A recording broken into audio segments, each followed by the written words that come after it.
2018년 7월 첫걸음을 뗀 제8대 부산광역시의회. 민생중심, 시정혁신, 현장중심이라는 3대 비전을 가지고 완전히 새로운 부산을 향해 걸어온 지 1년 5개월. 부산광역시의회는 올 한 해 동안만 131건의 조례를 발의했습니다. 숨가쁘게 달려온 2019년. 1년 동안 부산시의회의 변화의 바람은 부산 시민의 삶의 변화를 위한 바람이기도 했습니다.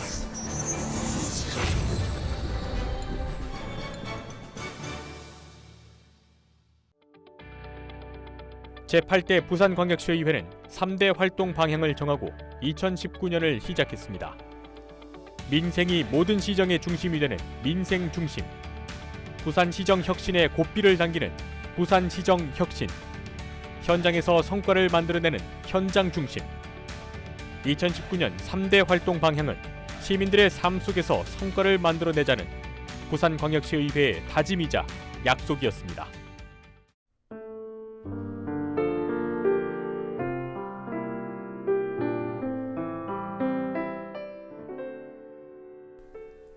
오직 민생만이를 외치며 지내온 1년을 돌아보면 그 중심에 형제복지원 이야기가 있습니다.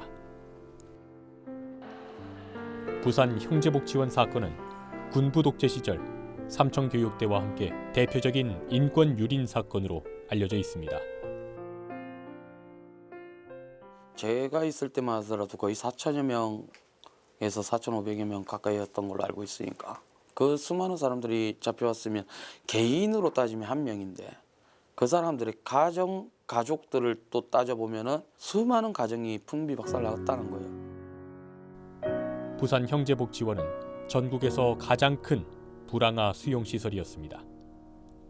1981년 내무부 훈령에 따라 불황자를 줄인다는 명분으로 수천 명의 무고한 시민을 이곳에 불법 감금하고 폭행과 노동 착취를 했습니다.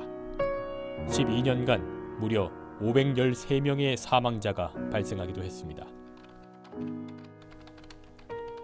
잊혀지고 있던 이 사건이 지난해 9월 세상에 드러나면서 생존 피해자들은 30년이 지나서야 입을 열 수 있게 됐습니다. 거의 다 잘 쓰지를 못하시고 아신다고 해도 본인이 이제 그게 얘기는 잘 하시는데 글이 잘 안 되는 거죠. 우리가 맞춤법도 안 되고 글도 잘 안 되고 우리가 대표를 해드리죠. 이런 경우는 아주 특이한 케이스. 본인이 직접 이렇게 잘 쓰시는 경우는. 생존 피해자들의 바람은 한 가지. 끝까지 살아남아 진실을 밝히는 것입니다. 혹시라도 출소해갖고 오시는 분들이거나 아니면 다른 피해자들한테 이 말은 꼭 마무리해줘요. 여러분들이 건강하게 살아남아 있어야지만 진상규명도 되고 뭘 한다고. 과거 형제복지원은 현재 어떤 모습으로 남아있을까? 그곳으로 가보기로 했습니다. 여기 아니에요. 지금 이게 올라가는 데가 내가 봤을 때는 그 형제복지원 입구 쪽으로 가정을 해야 돼요. 아직도 고통의 기억은 생생한데 당시의 흔적은 거의 사라졌습니다. 아무 일 없었다는 듯 변해버린 이곳. 누군가 이야기하지 않으면 영영 묻혀버리고 말 것 같습니다. 이대로 주저앉아만 있을 수 없는 이유입니다. 그다음에 이쪽이 형제복지원 그 운동교습소 제일 큰 운동장이 있던 자리. 그렇기 때문에 여기는 그 당시에 입구 쪽이라고 보시면 돼요. 당시 노역에 시달렸던 길을 올라봅니다.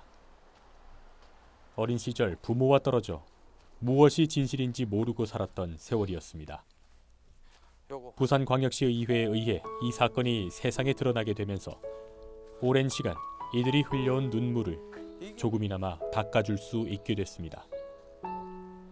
부산시의 용역조사 결과에서 형제복지원 사건이 국가 책임이라는 사실이 공식화됐는데요. 국가를 상대로 손해배상 소송을 청구할 수 있는 법적 근거를 마련해 지금이라도 그 잘못을 되돌려 놓고 싶습니다. 그럼 형제복지원은 왜 생겼는가를 묻게 되는 거죠. 사회정화 사업, 그리고 내무부 훈령 제410호, 국가 정책과 국가의 훈령으로 인해서 일반 가정이 박살난 거기 때문에 그거에 대한 책임을 부양 의무자로 그냥 퉁 하고 넘겨줄 게 아니라 국가가 이렇게 벌린 일에 대한 잘못을 반성하게끔 이야기를 해야 된다고 나는 생각을 했거든요. 시민 위의 권력은 있을 수 없다는 사실을 보여준 형제복지원 사건. 모두의 관심 속에 그날의 진실은 낱낱이 밝혀져야 할 것입니다. 부산광역시의회의 민생 행보도 그에 따라 속도를 더하고 있습니다. 그때의 잘못을 부산시가 책임 공감하는 부분에 대해서 조례를 통해서 뒤늦게나마 이렇게 움직여주는 거에 대해서는 고마운 부분이 있는 거죠. 그러나 이제 그게 실질적인 도움이 되기 위해서라면 진상규명에 먼저 앞장서야 되죠. 기대감이란 건 있죠. 그게 없으면은 제가 살아갈 이유가 없는 거고, 부산 시민으로서 저희들을 30여 년 만에 처음으로 시민으로서 인정해주고, 그리고 열심히 피해 당사자들이 싸워왔다 하면서 저희들을 높게 평가해 주셨죠. 그런 면에서 립 서비스로 저희는 치부하고 싶은 생각이 없어요. 정치인들이라면 그 말 한마디 한마디에 무게감이 있을 거고 책임감이 있을 거라고 저는 보고 있기 때문에 조금씩은 나아지고 있고, 그리고 긍정적으로 보고는 있습니다. 부산광역시의회는 2019년 3월 29일 제276회 임시회 본회의에서 부산광역시 형제복지원 사건 피해자 명예회복 및 지원에 관한 조례를 가결했습니다. 부산광역시의회는 형제복지원 피해자분들과 끝까지 함께하겠습니다.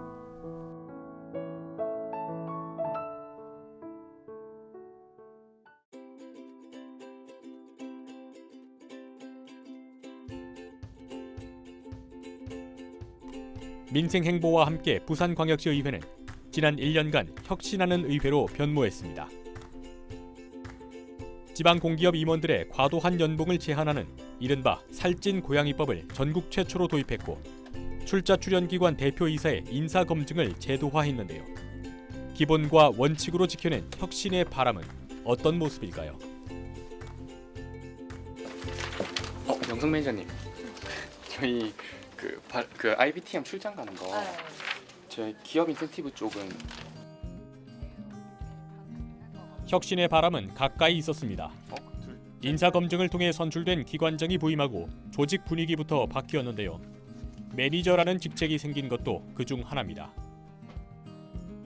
네, 저희가 이제 매니저라고 지칭하는 이유가 이제 원래는 이제 뭐 사원, 주임, 뭐 대리, 과장 이런 식으로 되어 있었는데 조금 회사 분위기를 수평적으로 맞추기 위해서 매니저라는 직책으로 통일을 했고요.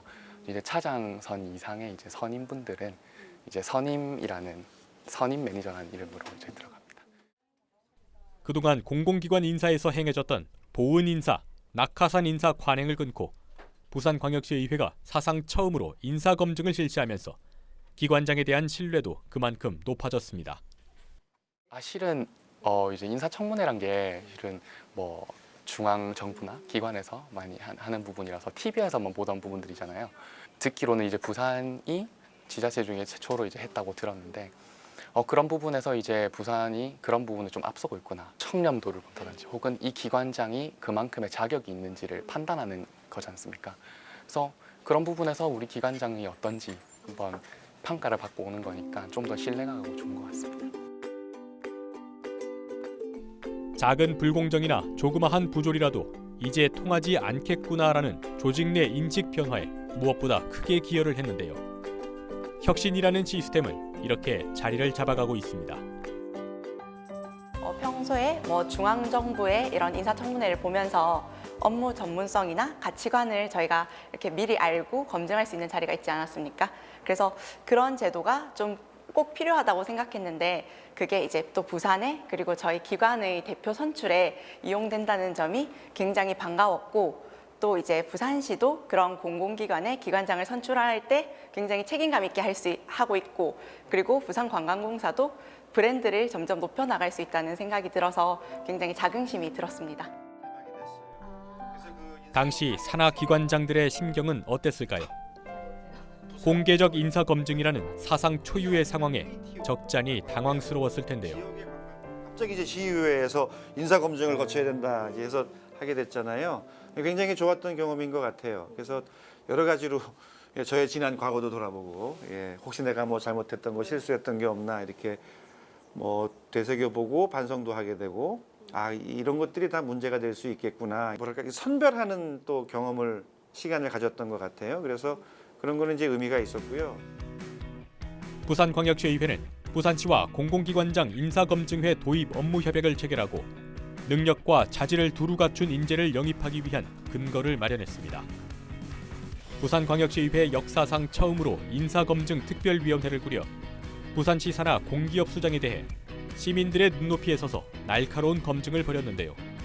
모두가 공감은 하지만 실행에 주저했던 과제였습니다. 그러나 변하지 않으면 안 된다는 과감한 혁신으로 부산광역시의회는 새로운 부산을 만들어가고 있습니다. 뭐 지난 인사검증회 때도 6분이 처음에 저랑 같이 이제 검증회에 임하셨고 뭐 통과하신 분도 있고 안타깝게 뭐 그렇지 못했던 분들도 있는데 그런 거를 보면서 사람들도 이제 느끼게 되는 게 있겠죠. 이거는 안 되는구나. 그건 당연히 좋은 그러한 그 결과 아니겠어요? 그래서 그러한 새로운 제도의 도입 저는 뭐 긍정적으로 봅니다. 부산광역시의회 역사상 처음으로 인사검증회를 도입하여 부산시 산하 6개 공기업 후보자에 대한 검증을 펼쳐 결국 2명의 후보자가 탈락의 고배를 마셨습니다. 부산광역시의회는 항상 매서운 시민의 눈으로 지켜보겠습니다.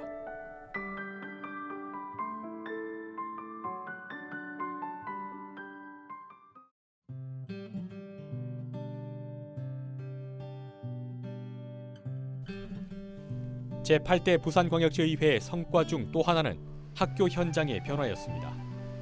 올해부터 교육복지를 위한 고등학교 무상급식이 전격 시행됐는데요.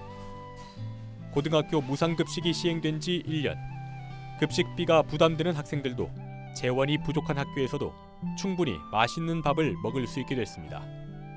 무상급식이 없었고 선택적으로 환경이 어려운 애들 대상으로 급식이 이루어졌죠. 선별적으로 하다 보니까 아무래도 환경이 어려운 애들이 급식을 받는 데 대해서 좀 부끄러움이랄까 그런 소외감이랄까 이런 게 있을 수 있었죠. 부산광역시의회는 지난해 11월 보편적 교육복지를 확대하고 어려운 가계 경제에 도움을 주기 위해 부산시와 힘을 모아 고등학교 무상급식을 도입했습니다. 올해 고등학교 1학년을 시작으로 2021년에는 고등학교 3학년까지 무상급식 혜택을 보게 되는데요. 이로써 학생 한 명당 연간 70만 원이 넘는 비용을 지원받게 됩니다. 저 일단 물론 무상급식을 신청하니까 당연히 학생들이랑 학부모는 굉장히 반기죠. 근데 또 학비만 해도 만만치가 않은데 급식비가 저희가 두 끼를 먹으니까 또 굉장히 좀 많이 나가는 편이었는데 이제 무상급식을 함으로써 이제 저희가 학비 부담도 좀 절충하게 되고 그래서 학생들에게 되게 도움이 많이 되는 제도인 것 같습니다.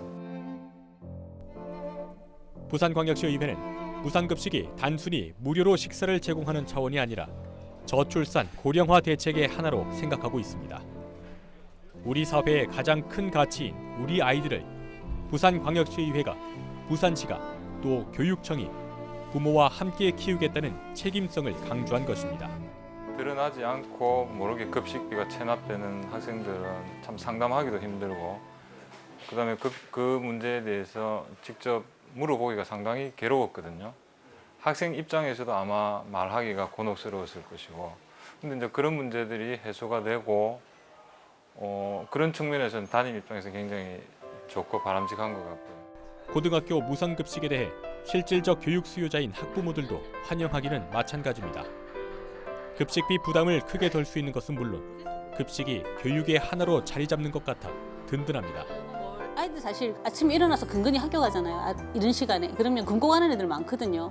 그랬을 때 우리 엄마들 입장으로 보면 좀 안심이 되죠. 학교에 가면 균형 잡힌 식단으로 영양사분들이랑 뭐 이렇게 조리원들 애써서 만든 맛있는 음식을 점심을 잘 먹고 오니까 그게 참 감사한 일이고 그런 부분에서는 교육의 한 일환이니까 당연한 거라고 생각을 해요. 또한 저출산 시대를 맞아 부산시와 부산광역시의회, 학부모가 함께 아이들을 키우자는 취지로 올해부터 중학교 교복비와 고등학교 수학여행비를 지원하기로 했습니다. 중학교 입학생들에게는 동복과 하복이 무상 지급됐는데요. 아이 키우기 좋은 부산을 위한 노력.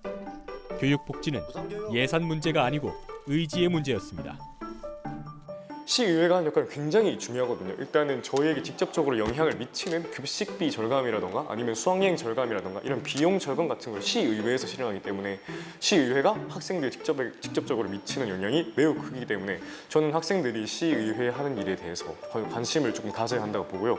또한 시의회에서 학생들에게 좀 해줄 수 있는 일이나 아니면은 학생과 학교와 조금 더 가까워질 수 있는 계기라는 거는 저는 올해 시행했던 시의회 고등학교 학생들을 모아서 토론이나 교육을 시켜주는 거, 소통이 저는 중요하다고 봅니다. 그래서 시의회 분들과 학생이 직접적으로 소통할 수 있는 무언가 프로그램을 만들어줬으면 좀 더 가까워질 수 있는 계기가 될 것 같습니다.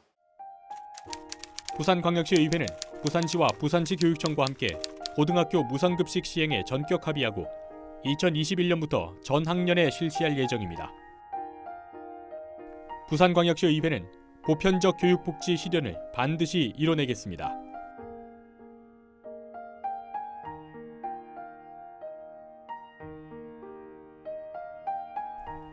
지난해 7월 관심과 기대 속에 항해를 시작했던 제8대 부산광역시의회. 그동안 오직 시민의 입장에서 생각하고 달려왔습니다. 앞으로도 부산광역시의회와 부산 시민은 같은 곳을 바라보며 함께 달려갈 것입니다. 더 많은 조례라든지 더 많은 정책을 통해서 정말 우리 부산 시민들이 혜택을 누리고 도움을 받고 지금도 충분히 잘해주고 계시지만 앞으로도 저희 사회적 경제, 부산의 사회적 경제를 위해서 이런 조례와 같은 지원을 부탁드리고 좀 더 좋은 의견 같은 것도 이렇게 의결돼가지고 잘 운영될 수 있었으면 좋겠습니다. 학생들을 위해서 그 민주적 시민의 자질을 양성하는 데 있어서 부산시의회에서 조금 더 적극적으로 홍보 그리고 교육 활동들을 해주셨으면 어느 한 곳에만 치우치지 말고 양쪽은 다 할 수는 없지만 어느 정도 적정한 선에서 조율하면서 그 제도라든지 아니면 좀 더 약한 자 입장에서 조금 더 선진국에 가까워질 수 있는 그런 인식이 높은 그런 나라가 될 수 있도록 이제 이런 장소가 조금 더 피해자들한테 좀 안정적으로 심리적으로 좀 편안하게 쉴 수 있는 그런 공간 조금 확보가 됐으면 좋겠습니다. 시민의 입장에서 조금 더 시민의 곁에 다가와주는 그런 의회가 되었습니다. 굉장히 숨가쁘게 달려온 날들이었고요. 우리 부산 시민들께서 부산 정치에 바라는 변화의 바람이 부산 시의회를 바꿔주셨고요. 이제 저희 시의회가 일으키는 또 부산 혁신의 바람이 시민들의 삶을 바꿔나가야 될 그런 숙제가 있다고 생각합니다.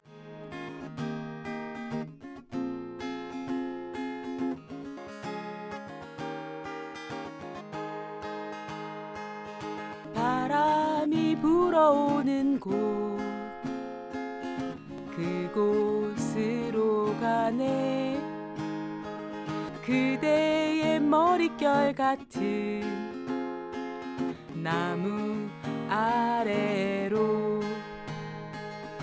그동안 8대 시의회가 많은 시민들을 만나서 많은 의견을 듣는 것에 집중했다면 2020년도에는 그 다양한 의견들을 구체적인 정책으로 내놓는 것에 집중해야 된다고 생각을 합니다. 그래서 우리 청년이면 청년 또는 우리 아이들이 키우는 엄마들이면 엄마 그리고 또 우리 중장년층 새로운 인생을 준비하는 중장년층들에게 또 맞는 그 세대별 맞춤 정책을 마음에 쏙 들도록 내놓도록 노력하겠습니다. 그동안 부산광역시의회는 시민들의 기대에 부응하기 위해 부산광역시의회가 무엇을 하는 곳인가라는 질문에서부터 시작했습니다. 2019년 이 시대가 정치에 요구하는 것이 무엇인지 그 질문에 답하는 데 충실하려 했고 앞으로도 그 답을 찾기 위해 뛸 것입니다.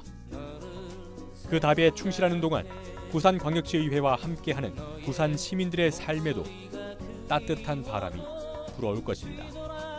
의회씨 부탁해요. 의회씨 잘 부탁합니다. 의회씨 사랑해. 의회씨 사랑해. 의회씨 사랑해.